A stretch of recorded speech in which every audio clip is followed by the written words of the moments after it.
இந்த ஒரு ஷாப்ல கவரிங்ல முகப்பு செயின் காமிங்கன்னு கேட்டதுக்கு இந்த மாதிரி வெள்ளையா எடுத்து காமிச்சாங்க. இதை எப்படி போட முடியும்னு யோசிக்கும் போது சொன்னாங்க, கவரிங் வாங்கி தேவையில்லாம இனிமே யாருமே அவங்க காசை வேஸ்ட் பண்ணாதீங்க, நம்ம கிட்ட இருக்கக்கூடிய கோல்டு பிளேட்டட் சில்வர் செயின்ஸ் எல்லாம் ட்ரை பண்ணுங்கன்னு சொல்லி.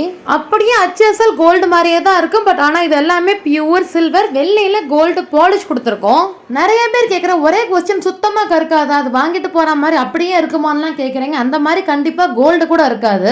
நம்ம ரெகுலர் வியர் போட போட அந்த ஸ்வெட்டிங் அதெல்லாம் பட்டு கொஞ்சம் அதோட கலர் டிம் ஆக தான் செய்யும். அப்படி இருக்கும்போது இது வெள்ளிங்கிறதுனால கொஞ்சம் உங்களுக்கு ஃபேட் ஆகும். அப்படி உங்களுக்கு கலர் கொஞ்சம் கொஞ்சமா போனாலும் வெள்ளி கலர் தான் வருமே தவிர கருத்தெல்லாம் போகாது. அதுக்கான ரீவேல்யூ அமௌண்ட் உங்களுக்கு வெள்ளிக்கானது அப்படியே கிடைக்கும். முறுக்கு செயின் 24 கிராம்ஸ்ல இருந்து 120 கிராம் வரைக்கும் நம்ம கிட்ட அவைலபிள் இருக்கு. முகப்பு செயின்ல ஸ்டோன் வச்ச கலெக்ஷன்ஸ், ஸ்டோன் இல்லாம லட்சுமி இருக்கா மாதிரி அந்த பிளெயின் பால் கவர்மெண்ட் டிசைன் சொல்லி எல்லா டைப் ஆஃப் முகப்பும் நம்ம கவின் சில்வர் ஜுவல்ஸ்ல கிடைக்கும். நம்ம ஷாப் மதுரை ஒத்தக்கடையில் லொக்கேட் ஆயிருக்கு. ஆன்லைன்ல ஆர்டர் பண்ணணும்னு நினைக்கிறவங்க ஸ்கிரீன்ல தெரியுற நம்பருக்கு கால் பண்ணி உங்க ஆர்டர் பிளேஸ் பண்ணுங்க. இதே போல கோல்டு பிளேட்டட் சில்வர் ஐட்டம்ஸ் எல்லாம் இன்னும் நிறைய பார்க்கணும்னு நினைக்கிறவங்க நம்ம Kavin silver jewels page follow பண்ணிக்கோங்க.